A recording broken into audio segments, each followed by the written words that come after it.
back to another spaceexplr episode. We have a very special guest. Her name is Agnieszka Elwertowska. She's an ambitious student who trained to become next Polish astronaut. She's participating in AdvancingX Programme as Career Astronaut Candidate, as she's astronaut candidate in Lady Rocket Foundation as well. Also, she took part in a few analog space missions in Poland and Brazil, and she learned to become great space engineer by participating in student space projects like PWSAT3. And of course, we're going to be talking about these projects as well. But first of all, I want to say a big thank you and thanks for joining me today, Agnieszka. Thank you. Thank you for invitation.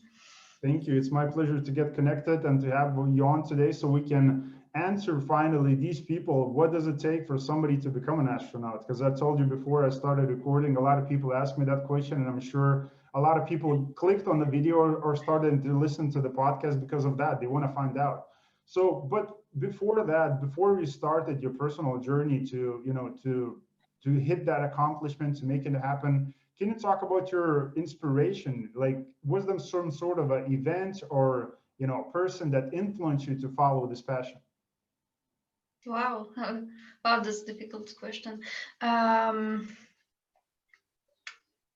I don't have one inspiration, one person who inspired me, but actually I have a poster in my room of Buzz Aldrin, on which I look every day in his spacesuit when he was on the moon, and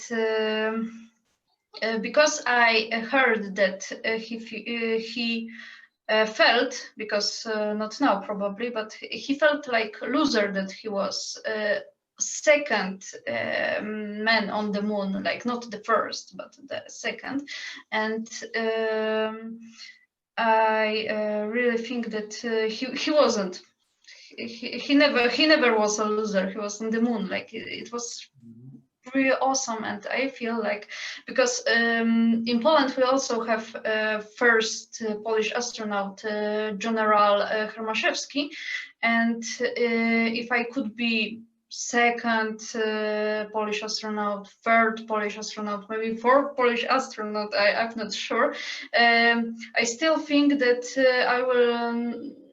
I would not be the loser, because it's not a race or something like this. I just wanted to go to the space because I think it's pretty beautiful, and I think it's the greatest challenge for men and women to like go to the space, to leave Earth, because Earth is our natural environment. Like going to the space, it's, when I think about this, I feel like I don't know, butterflies in my stomach. It's like so it's so great. I can describe it. I can describe it how I feel when I'm thinking about going to the space. It's like the greatest adventure. It's the best thing what probably humankind can do. Yeah, I definitely agree with you. I mean, it's one of those things, well, at least for now, because of course, now we have Elon Musk and, NASA's plans to go Yes. to make a moon base and to make to make a colony on Mars. So again, those going to be the next steps to, Yes. those. Actually, oh my God, I should mention that I also love Elon Musk because it's a difficult question who inspired me. Like I always have empty mind when somebody asks me this kind of question. But also I also love Elon Musk. I love all astronauts, but still in my mind was this history with Buzz Aldrin. It would be great to meet him. Yeah, and that is definitely a great inspiration for a lot of people. And I'm sure you will become an inspiration, and I'm sure you are an inspiration for people, again, who are listening this live. And, for people who are watching this video right now, listening to the podcast, first of all, to be an inspiration, first of all, being a woman and, accomplishing, all these different things. And, because it's very difficult as far as I'm imagining, but, and that's why I want to get a little bit more details on what it takes to accomplish this goal personally. But so can you basically take us through your decision-making process a little bit? Because we as people, our life is based on the decisions, right? If I'm gonna buy this or I'm gonna buy this, if I'm gonna do this or gonna do that, if I'm gonna read or if I'm not gonna read. So how do you make your decision to become an astronaut, let's say, instead of going to the, to school and teaching, let's say geography or astronomy? Like why somebody should have those type of goals in life for themselves? I have many reasons to become astronaut. I think one of them is that everyone have some kind of purpose in their lives. Like I think for me it's important to raise a children, raise children like they will be good people, because it's really difficult to raise children. And but also it's really difficult and great to explore, to invent new things, and also it's very difficult to explore space. Like I mean, like everyone.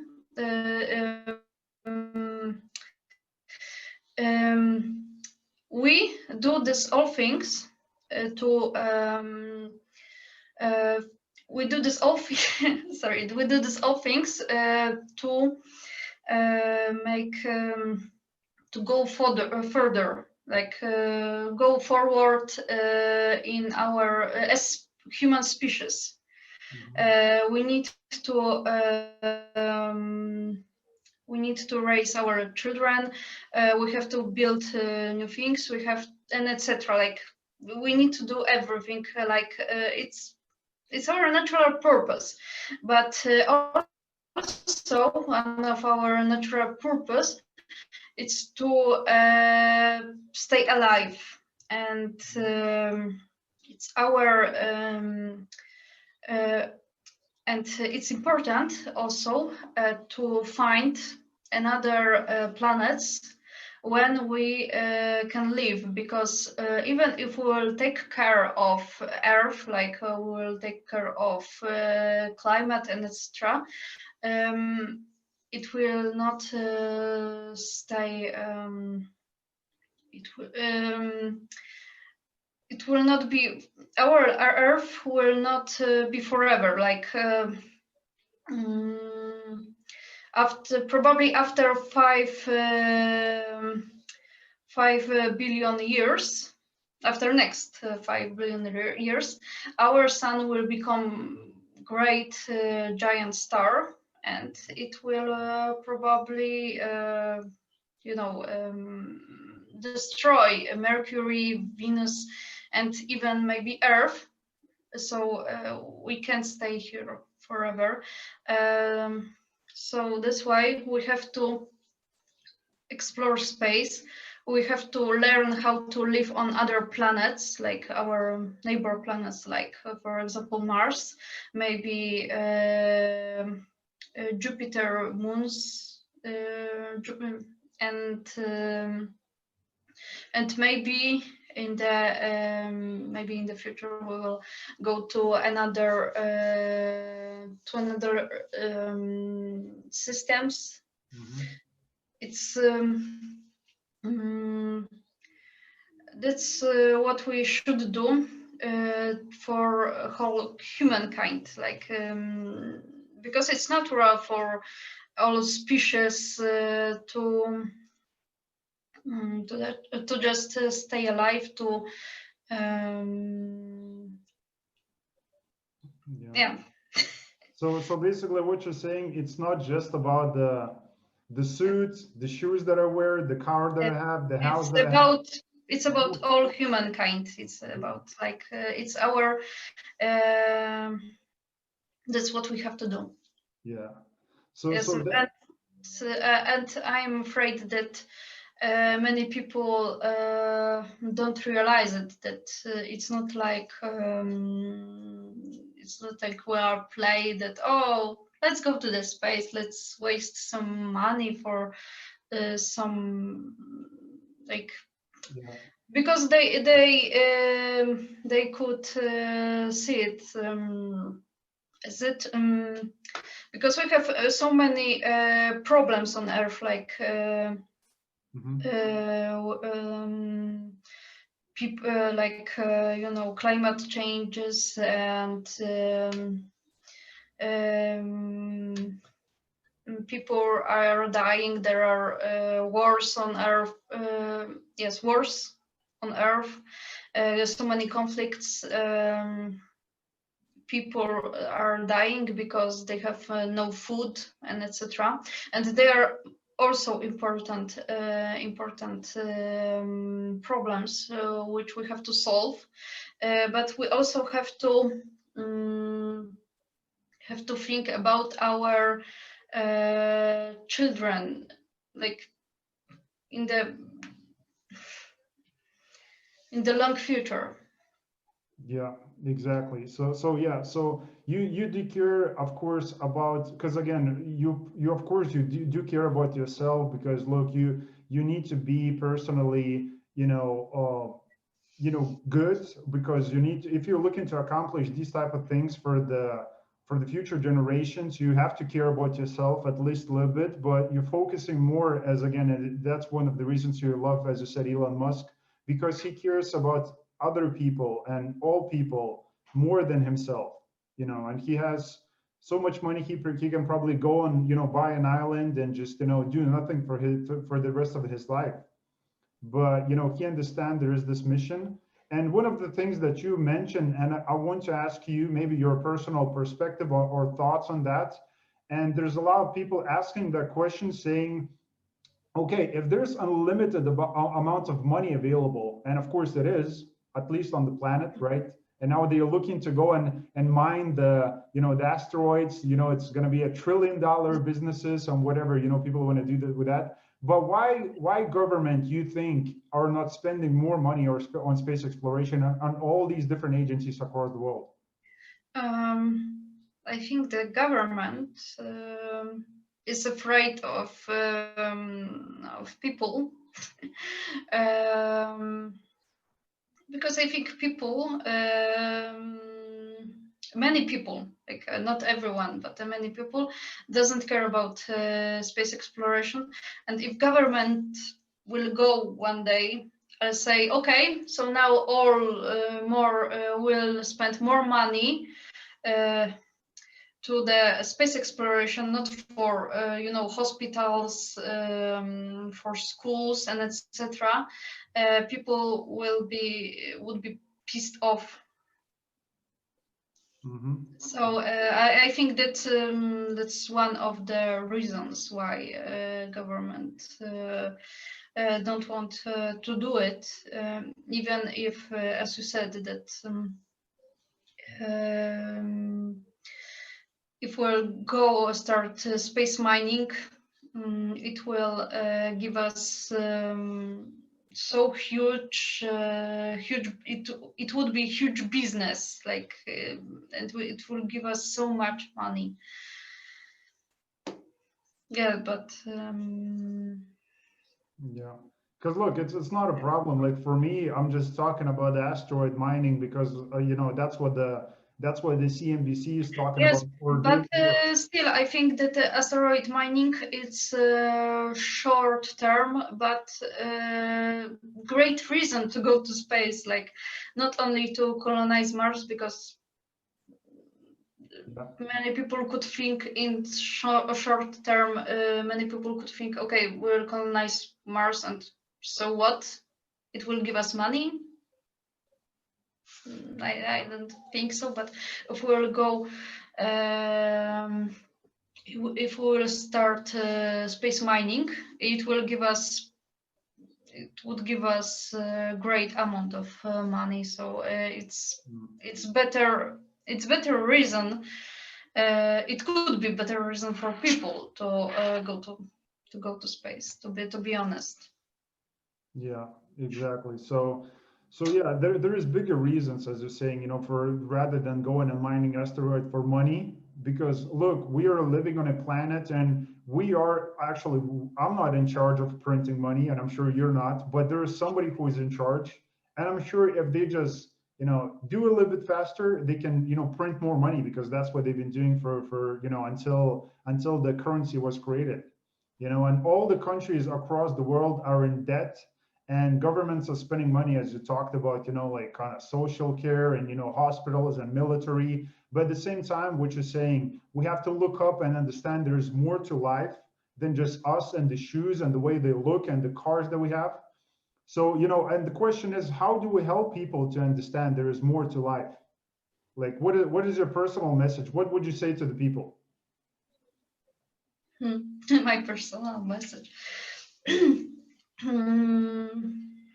Maybe maybe we should put more money into education, so people could realize that it's really important.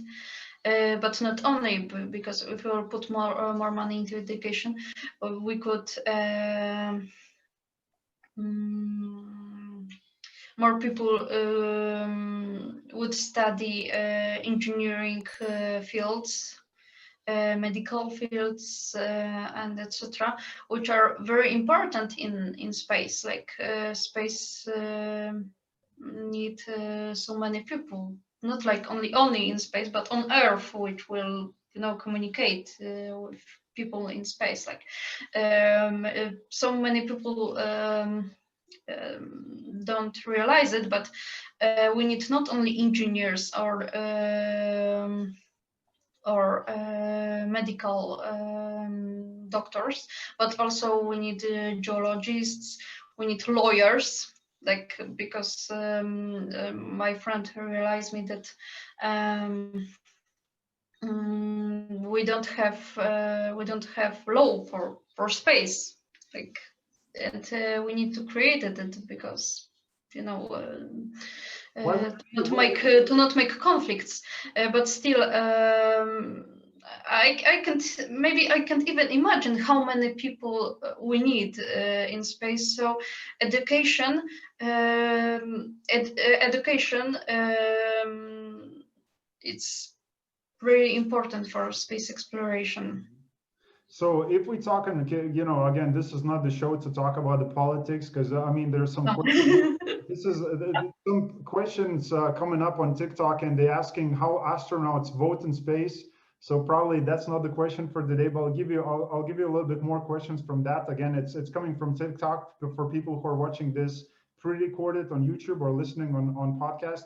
But the question that I have is, you know, why to focus on, you know, creating these laws, as you said, because so far as the laws that we have in here, at least from Elon Musk perspective, because that's what he was talking about when somebody mentioned laws to him. He said, look, I don't think there should be needed laws in Mars, because he said everybody who will want to vote on a problem or on something, on a future project, everybody can vote, and it will be independent, and it will not count as, okay, this guy is going to do something and let's vote who's going to become, let's say, the president or whatever. It's going to be, okay, are we going to do this project? What you guys think? And like asking everybody separately and making that opinion matter. So do you believe that we need same rules as they currently existing on a planet when it comes to this complex, you know, voting procedure and politics and everything involved? Do we need to carry that on Mars as well, or do you imagine a little bit different kind of, you know, system?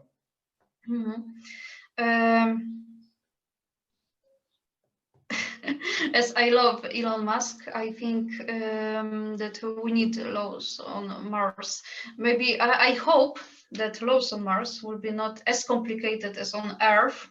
I really hope. But I am even sure that the laws on Mars will be different than on Earth. Like, of course, there will be like basic laws like do not kill, like do not kill, do not steal, and etc. Like I hope it will be obvious, but I hope that laws will be easier to understand. But I am and I hope that bureaucracy on Mars will be more simply. I'm not sure if it shouldn't exist, because probably we need some kind of bureaucracy. Maybe we need also politics, but I hope they will be.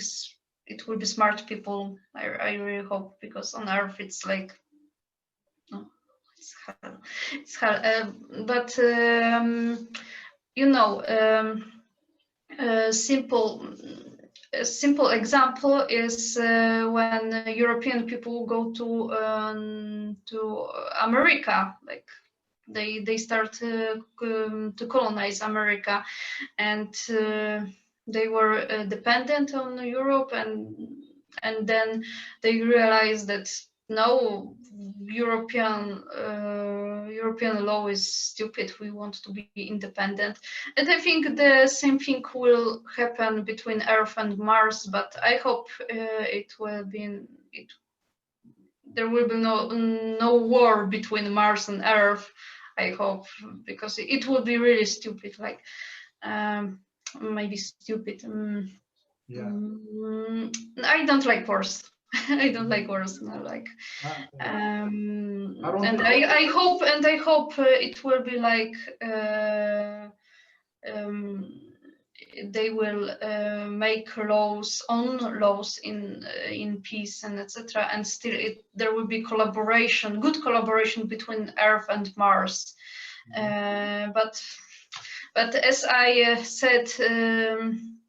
To see example of Europe and America, I think there will be some, conflicts and etc. Like maybe it's in our human nature that we need conflicts. That we can't we can't do things in in peaceful way. Yeah, exactly. So one thing that I wanted to ask you, still talking about that, would you consider, because when you mentioned traveling, I thought you're going to be talking about, different thing. And again, part of that is, of course, those regulations when you come in different country, and other people, they say, okay, we can create better rules for ourselves and for the people. And, I don't like what Europe is doing with their own personal rules and, policies and regulations. And so would you believe that Mars is going to become just like kind of one country, like this is just going to be it, it's going to be planet Mars, it's going to be named, or it's going to be divided? And when we're going to be traveling, let's say from southeast Mars to, west south Mars, like we have to pay some sort of a taxes or get a visas like we need right now on the planet, or do you think it's going to be kind of independent traveling? Just your thoughts. I was thinking about it, and actually, I can't predict it. Like, oh, okay, maybe my predictions, like as I said in the previous question, will be not right. We don't know the future. Mm-hmm. I don't know the future. Maybe I don't know the future. Maybe some people know. But actually, I hope it will be. I hope that Mars will be one country. It would be great, because when we'll go to Mars, it will divide it to another countries. It will be like. I hope it will not happen. Mars is. Oh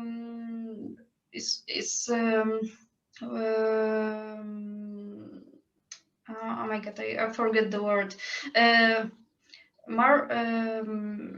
Mars is little planet, like not as Earth, and I hope that Elon Musk will bring there, because he promised this that we will even on Earth will go to another, another countries, but by like fast rockets and etc. And I hope on Mars he will do the same thing. If he will do it, I hope he will. And so traveling on Mars would be very easy and fast. I hope so. But I'm not sure about if we'll bring on Mars people from different cultures. If maybe it will end like we'll have, for example, Chinese part, American part, I don't know, European part, and etc. Maybe it will end like this, but I hope. But maybe it will be not as bad. But I'm not sure. I'm not sure about this. Yeah, that's fine. Look, People, humankind like dividing. Yeah. Things like so. I'm afraid that Mars will be divided, but I hope that that king of Mars, Elon Musk, will do something with it. King of Mars, Elon Musk. Here we go. So that happened. Great ruler, like great emperor. Yeah, exactly. He was joking about that. Should I be an emperor or something emperor? So yeah. So definitely, I'm on board with you with that. So I hope it's going to be same as is it saying it's going to be just one nation where all people can finally get together. Instead of having these borders and walls, because I'm living in this house, and this house have walls, and my doors has a lock. And because of what? Because of the other people, because we don't trust people for whatever reason, and that's now like, and that's portrayed the message again on media now, like, oh, be careful. And, people talking about the other people from other parts of the world, these people are dangerous. And, because that's how media, they make the money. They make our money by spreading the negative news. But so yeah, I would like to shift that, of course, so hopefully that will happen. But now again, talking about the AdvancingX program, because again, you're going through that program right now, and you became Career Astronaut Candidate for that. So can you explain what is the AdvancingX program and what's involved in it? Okay, so AdvancingX program. It's a 5 years program when every people from every country after selection can participate in different challenges together as teams, as different teams, and during after this 5 years, after participating in different challenges, AI, which was created by AdvancingX company, will choose the best teammates, the best team, like the best people, or maybe not the best people, but the best will choose the best configuration of people to make the best team, because it's really difficult to create good team, which will, there will be not conflicts inside it, which will cooperate with the people will cooperate with each other without problems and etc. Like it's really difficult. It's really a difficult problem to solve. I know from my experience from analog missions, but when this AI will choose this crewmates, will choose the crewmates to create the best team, or maybe two teams. They will have a chance to participate in suborbital flight. So that's how this program works, and the trainings, these challenges will be organized in the USA. And who do you say is going to choose that? You said AI is going to choose basically the top. Yes, So because they created AI, which will choose the best. So what are the criteria? Because of course you have to know those criteria to make sure that you can maximize on those criteria to make sure that AI is going to pick you. So can you talk some of those criteria that you need to hit, on the high points? These criteria. Actually, I'm not sure how this AI works, what it expects. But I think that it's more difficult, because during these 5 years they will collect the data from these challenges. So it's not simple as during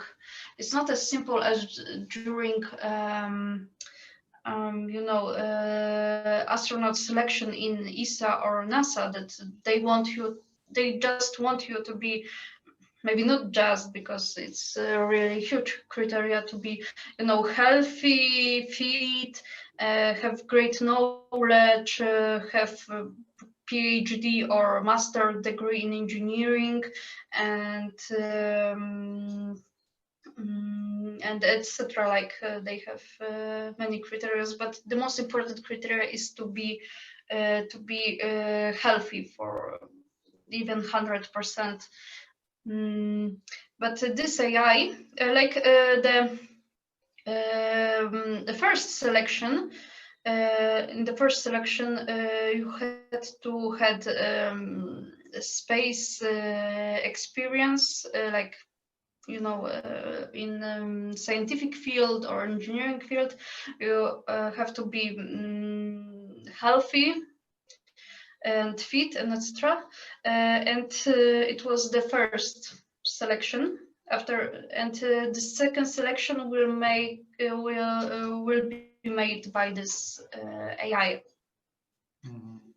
Got it. So if you don't mind me asking a little bit more questions, because again, there are a lot of people, who are watching and already asked me these questions, as like, what are the steps for somebody, let's say, to go for AdvancingX program? Like, do you have to be a certain age? Do you have to be great at, physics, engineering? Like, is there, they're looking at your personal kind of education, or, physics, like from a biological standpoint, like what are the main criteria to make sure that you can fit for this type of program?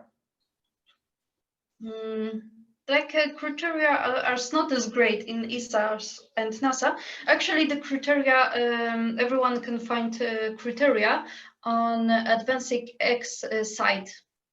So, and they are not.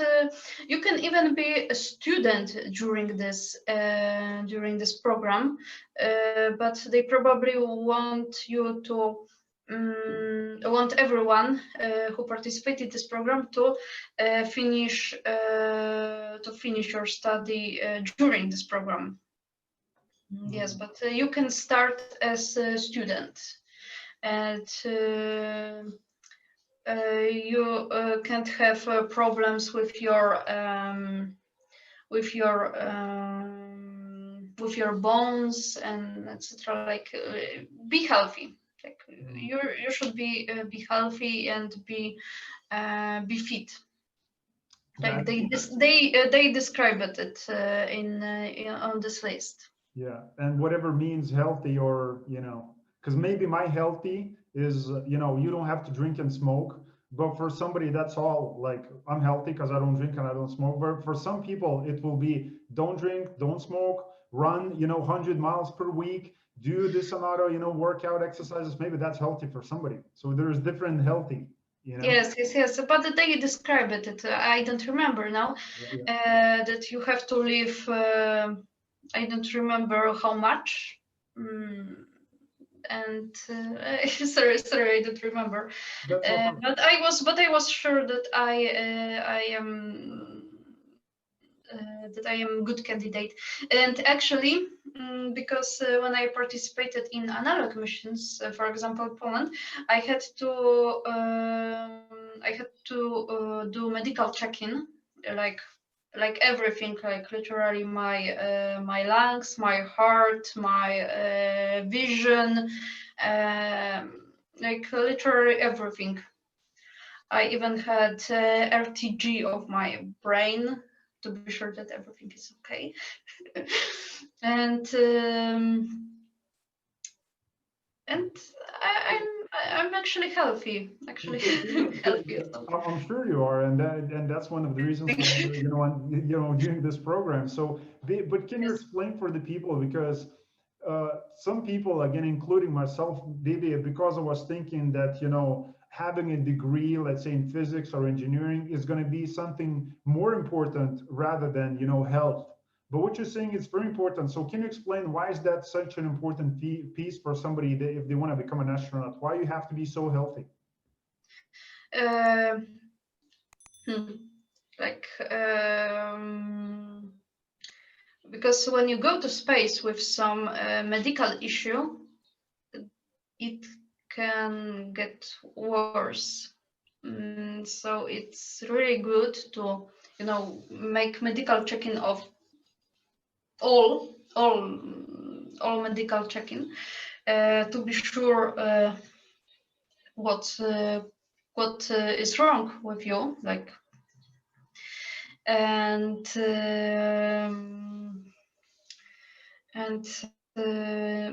but of course NASA people from NASA and ESA, because because actually it's really important to say it, because oh my god, I lost the topic, because I have so many minds in my head. So Because it's complicated. The selection of astronauts is a difficult topic, because NASA and ESA have their requirements, but actually. I'm not for 100% sure how it will work in commercial for selection for commercial astronauts, because after Elon Musk did made this flight to the ISS, and he cooperated with NASA. Probably he opened gate to commercial for commercial astronauts. So the selection maybe will be somehow different. Maybe probably something different will be expected from this kind of candidates, and I'm not sure how healthy they will need to be, because as we could see in the Dragon crew, one member of Dragon crew had glasses, which was like, wow, he had glasses. Everyone thought that you have to have perfect vision, like having glasses. Like it was like, it was very great surprise. But probably for commercial astronauts there will be no requirement that you have that you should have a great perfect vision, or maybe maybe there will be more So basically, maybe less yes. restrictions. Yes. There will be less restrictions for it. So we will. It's like, to be honest, we will see. We will see. Yeah, exactly. Because you know, there's a lot of astronauts who've been in space already. I mean, there is definitely more to come. And as you're saying, now Elon Musk is opening this floodgate and, you know, inviting a lot of people to become an astronauts. And of course, for that, if we're gonna, like, instead of buying a ticket to fly to United States or to Italy for a short holiday, maybe not now, you know, but instead of buying a ticket, you probably will be able to buy a ticket. Let's say you're gonna fly to the moon base, and from moon base, you're gonna go to Mars, maybe you're gonna go to a different planet, and it's gonna be like a vacation. So for those Yes. type of things to happen, if we want to fly to the Mars and back, we need to be suitable, first of all, as you know, as astronauts, I would say, but we have to drop the criteria rate, as what you say, like everybody, if everybody wants to travel, we have to drop the rate, because for now, as you're saying, it's very strict, and it's going to be complicated for Yes. somebody to hit those criteria to make sure that they can, you know, fly in space. Yes. And to be honest, because the quality of it's really difficult to be 400% healthy, because everyone can't have some mankaments, like you know, even I don't have probably perfect 400% perfect vision, but it's good enough that I don't need glasses now. So, and but probably everyone have some medical issues, even this kind of little.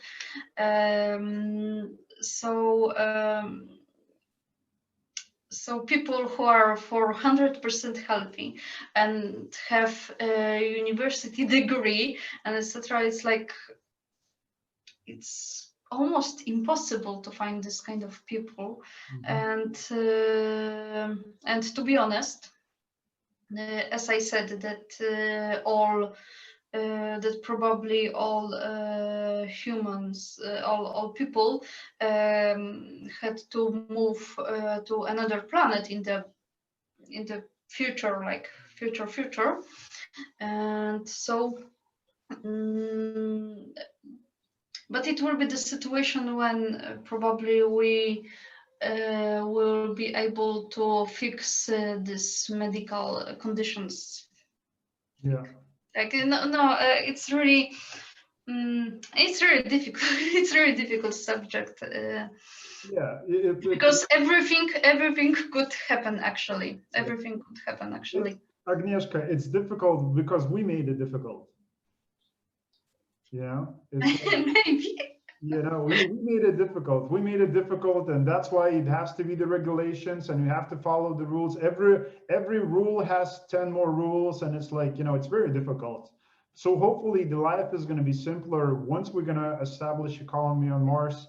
So, but another thing that I want to be talking about a little bit, that you're part of the astronaut candidate in Lady Rocket Foundation. So yes. So can you talk about that foundation and what do you do in it? Oh, it's foundation which was created by Eva Blazer. I'm not sure if I pronounce it correctly, but she's known as Lady Rocket, and actually she is Polish as me. She lives in America, but she lives in America, but she have Polish roots, and she was raised in Poland. And actually, she also dreamed about Polish astronaut, about to like that next Polish astronaut will go to the space. So I cooperate with her and her foundation since June 2020, and I am ambassador in her foundation, and we plan to train me to become next Polish astronaut, but also we have planned to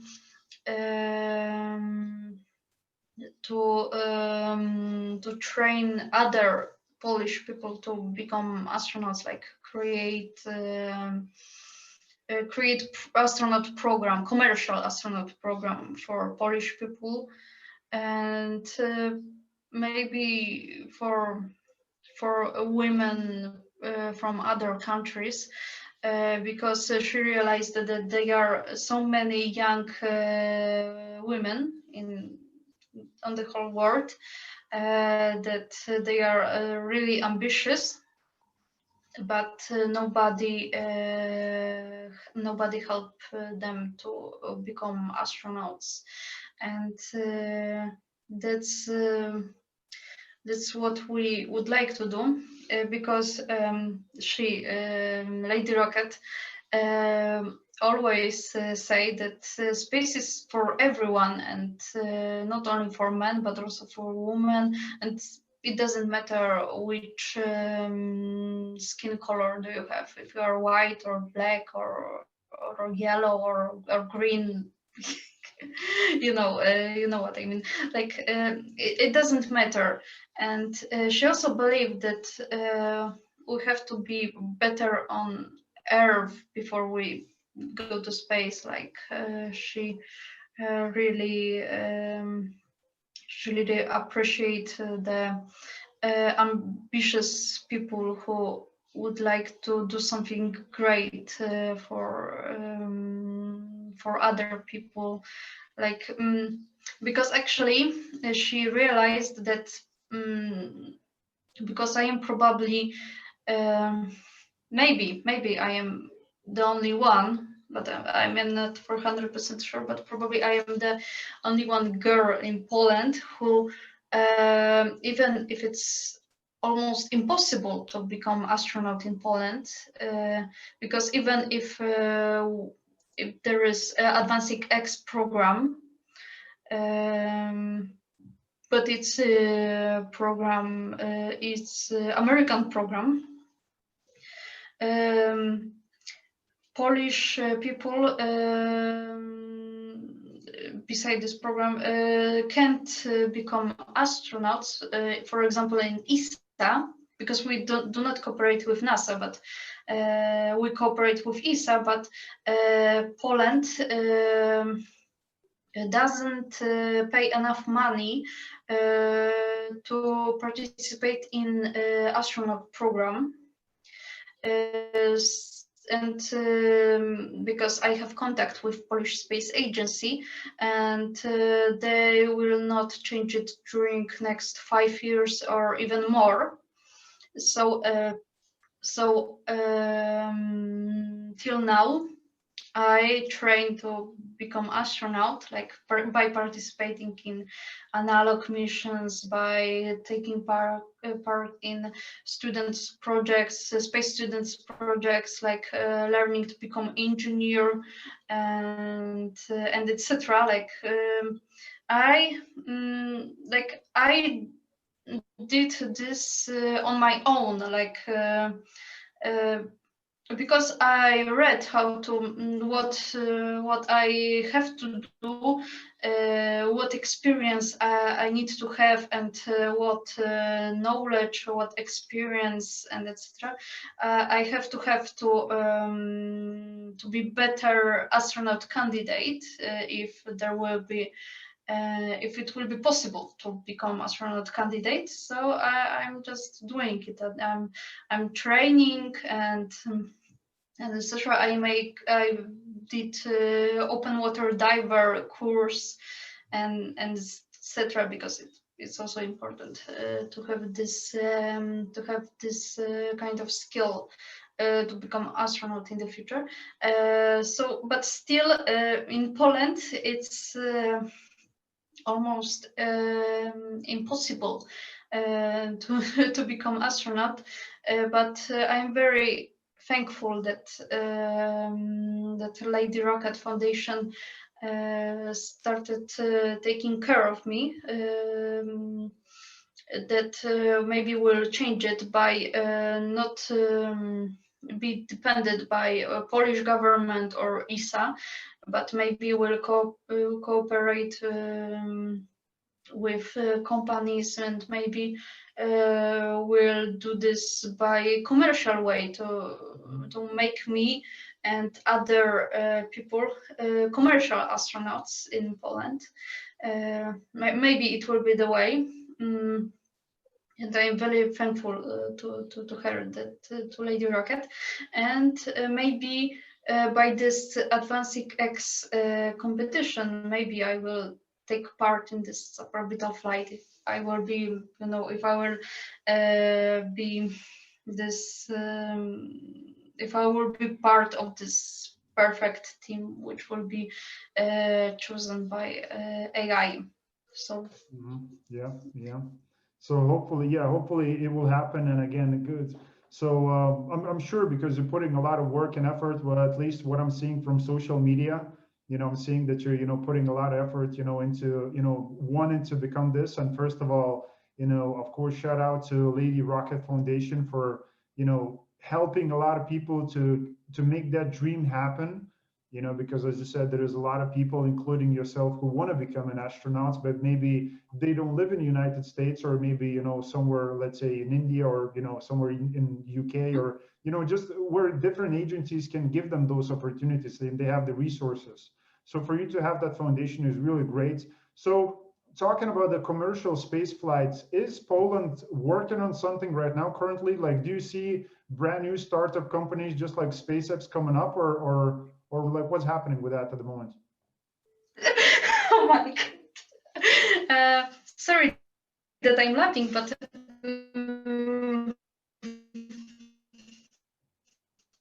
and we try. It's in Poland. It's very difficult to do anything. But we have so many great, ambitious, intelligent people, intelligent engineers, and etc., who actually could do amazing things, amazing space technologies. But because we live in Poland, it's really difficult for us. But some Polish companies cooperate with ESA, and they make some kind of devices and part for devices to satellites, rockets, and etc. But it's not as huge as SpaceX, unfortunately. But maybe in the future it will be changed.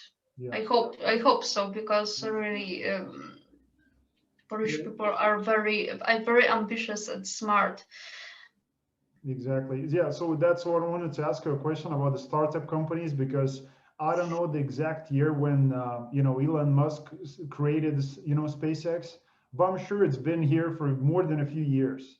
So those startup companies that probably you're seeing right now in Poland right now at this current moment, they're a little bit behind SpaceX, but at the same time they're startup companies, and maybe they're supplying, because one of the girls that I had, she's from Poland, and the one that recommended me to get in contact with you, Milena, so shout out to her for sure for making this happen.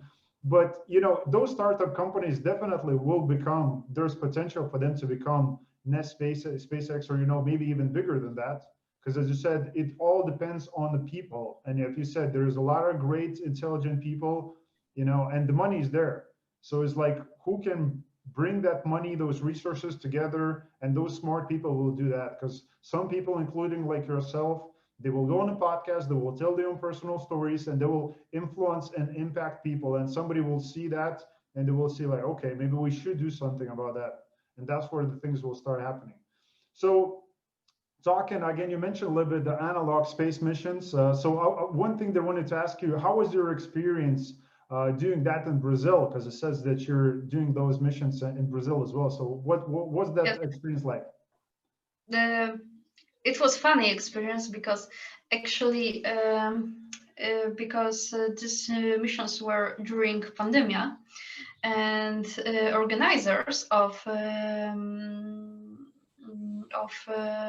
Brazilian mission in Habitat Marti, they made up idea that during pandemic they can make remote analog missions, which is really, it was very interesting idea, because during this kind of missions they are like analog missions, but you are not going like, you know, anywhere to be closed in a special prepared habitat. You stayed home, and during 4 or 5 days you stayed home, like you're not trying to go anywhere, and you are connect with other crew members by video conferences, and you are talking about habitats and etc. Like there were so many topics. For example, during my Brazilian mission, I share how Polish analog missions, in which I not participated remotely, but I just go to Polish habitats, and I were closed for 1 week or 2 weeks.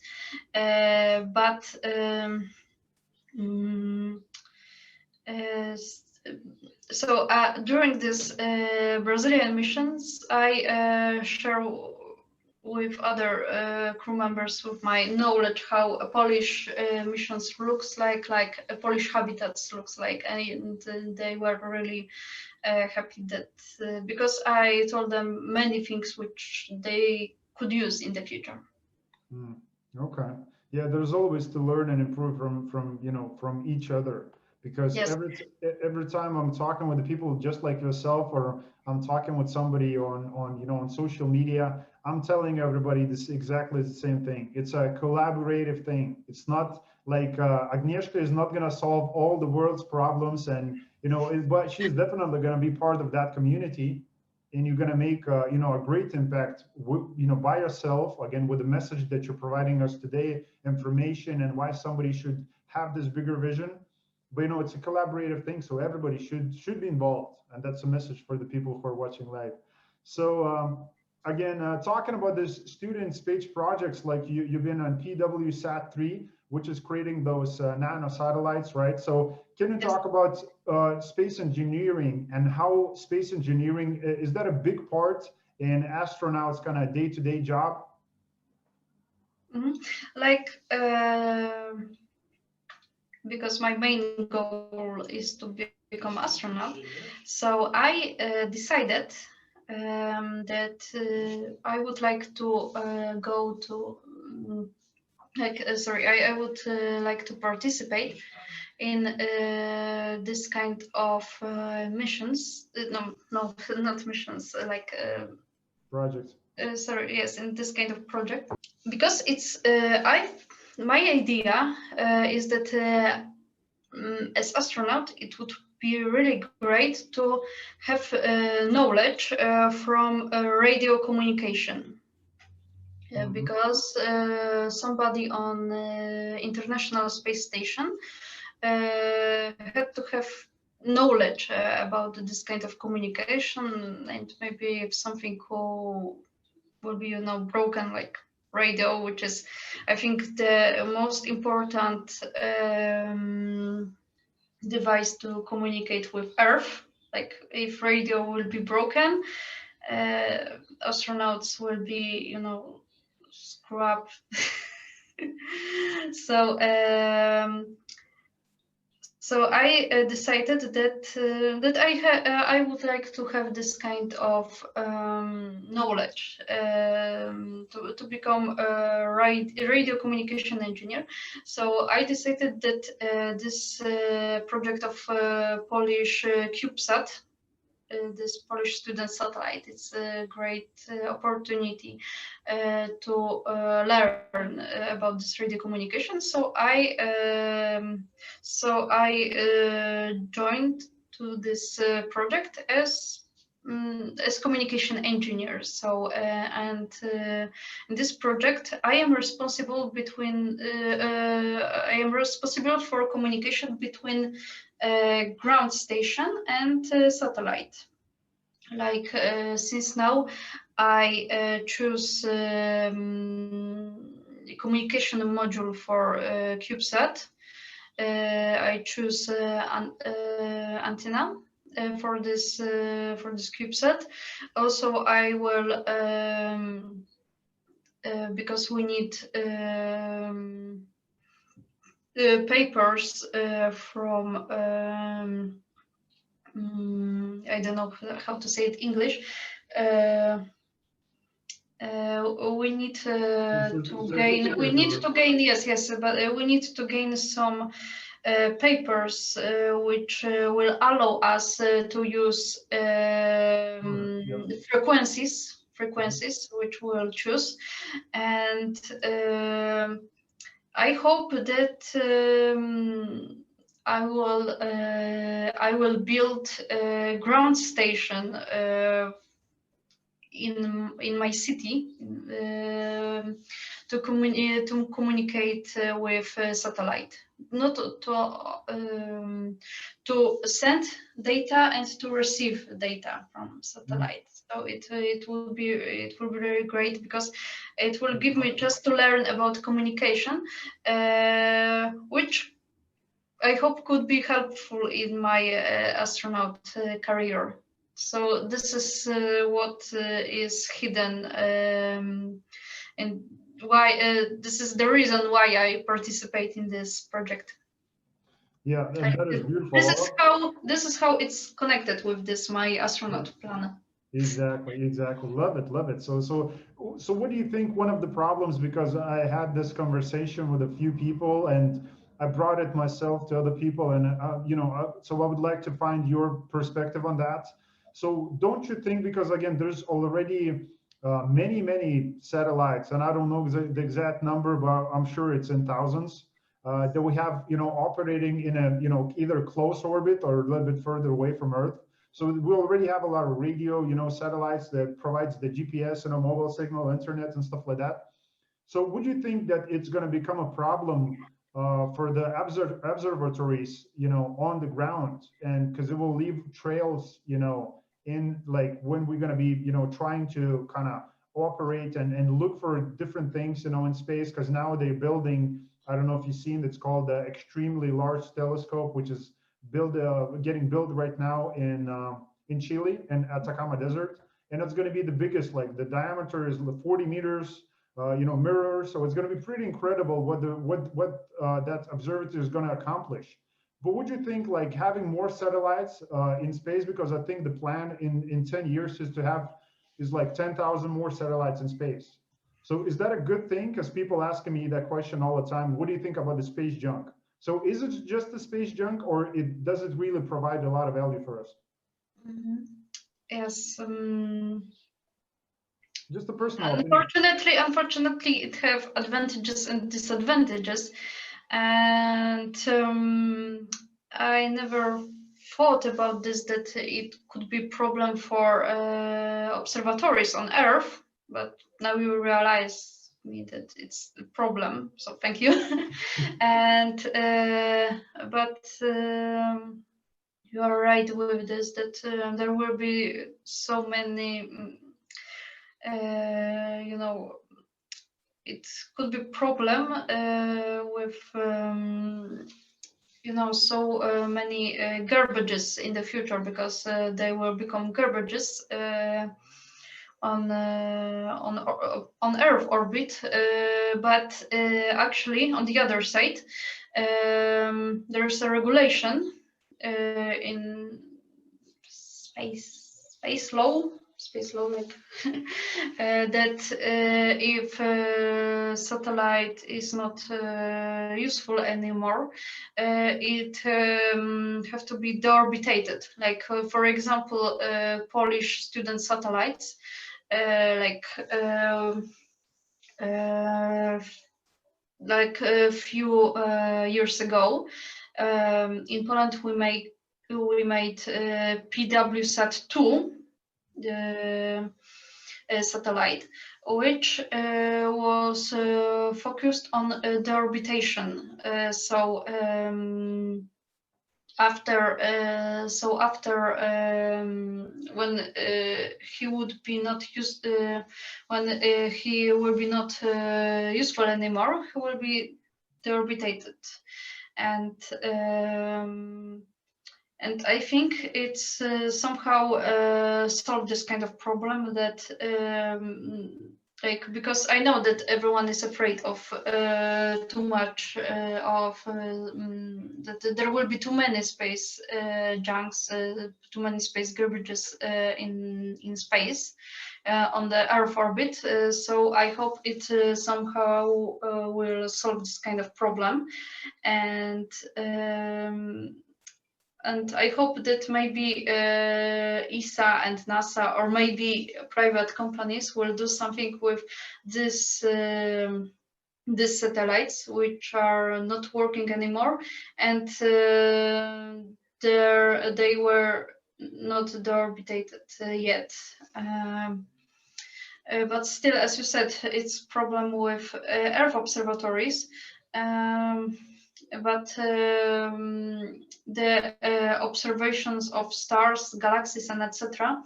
will not be impossible because we have space observatories, space telescopes. And they are, you know, far away from Earth, so they can see literally everything. Yeah, but still, it will be pity if Earth observatories will have more difficult job to observe sky and space. Yeah. So yeah, exactly. I love the point that you said that, you know, we have the space, you know, space technology now available. Again, the satellites that will help us to collect, you know, space and cosmos images from the, you know, orbit and you know, forward and a little bit further than that. Like right now, everybody's talking about the James Webb, you know, space telescope that will be coming out, you know, into orbit, hopefully next year, hopefully in another 4 years. But at the same time, look, even though it's going to be bigger than the Hubble, because Hubble is just running out of the steam, and you know it's not going to be operating anymore because it's just old, and you know the gyroscopes are not working anymore. So you know there will be like it won't be possible to take, you know, pictures anymore, and that's why Hubble will come in play. But at the same time, the collecting the you know the mirror for the light collection is going to be a little bit bigger than Hubble, of course. I don't know the exact diameter. I think it's like I think Hubble was like 8 meters, so this one is going to be whatever, let's say twice as that, 15, but it's not going to be 40, you know. So at the same time, yes, we do have those projects coming up, but still having that in mind that, look, all these satellites that we're launching in orbit, it will become a problem for us as well, you know. And I'm sure there's more people will come to a conclusion like maybe one of the satellites will fall on our head sometime, you know. I'm not trying to scare people, but you know, who knows? Just a lot of things happening. So talking about the projects, can you give us your personal thoughts and maybe some future projects? It could be your personal or just something that you see in space industries that you're looking forward to that makes you excited. I'm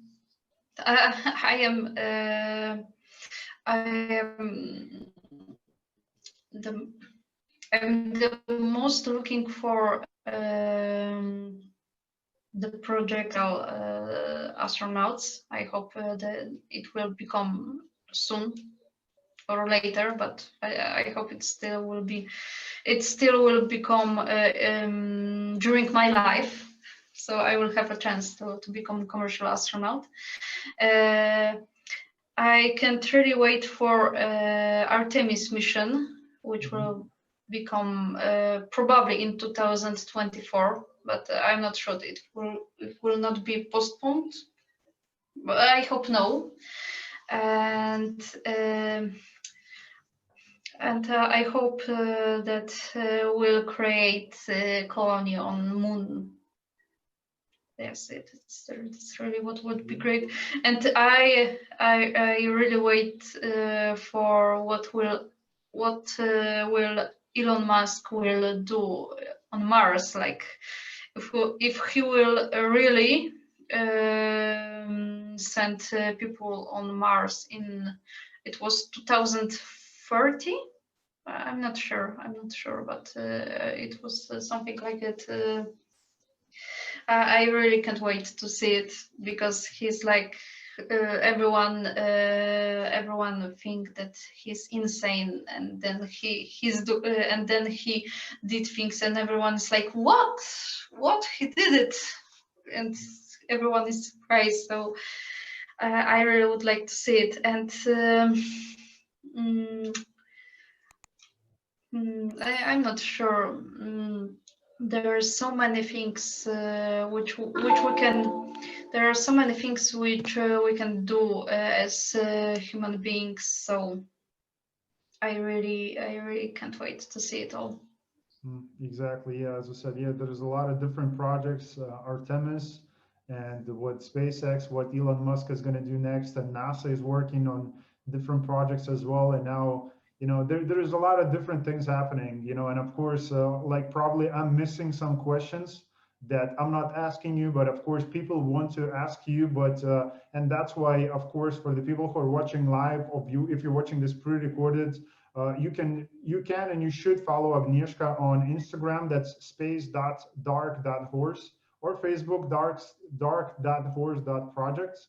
And of course, those links are going to be down below. So make sure to go and reach her out and, ask her questions, get inspired, because I'm sure she will, give you a few minutes of her time, answering those questions, and, follow her and become part of her personal journey, and learn from her, because again, it's all about this community, building that. So the last question that I have for you is, what is your personal legacy that you want to leave behind you?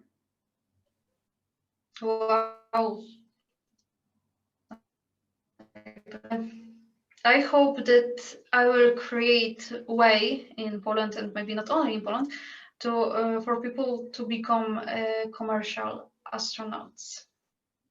I hope that I will do something, maybe a little, maybe something bigger. So that it will let people to become commercial astronauts. Here you go. And that's a very great mission to have, and that's a great legacy. So again, as I said, make sure to go and follow Agnieszka and become part of the community, part of the legacy. Talk with her, because I'm sure there will be some people watching from Poland. So if you're a girl or a guy, make sure to get in contact with her, and maybe you can make those projects happen. As you said, creating this kind of place where you can, track satellite signals, send signals back, those future exciting projects. Because it's all about bringing resources together, and I'm sure there are some people who are watching who can help those things make happen quicker. So that's what I'm saying. So Agnieszka, personally, I want to say again, big thank you for coming on today and sharing your personal journey, experience, and why we should go and do all these great things with space exploration. So I really appreciate it. Thank you. It was a really great conversation. Thank you. I appreciate it. So guys and girls, before we're gonna leave, one last thing that I wanted to ask you: if you shared this episode with a friend of yours, who you think this information would be valuable, and if you don't think so, still pass it along, because there are some people who don't know about the space exploration and why we should go and do these different things. So make sure and pass this along. Again, Agnieszka, thank you very much for coming to this episode. And as always, I see you next time. And don't forget to keep exploring.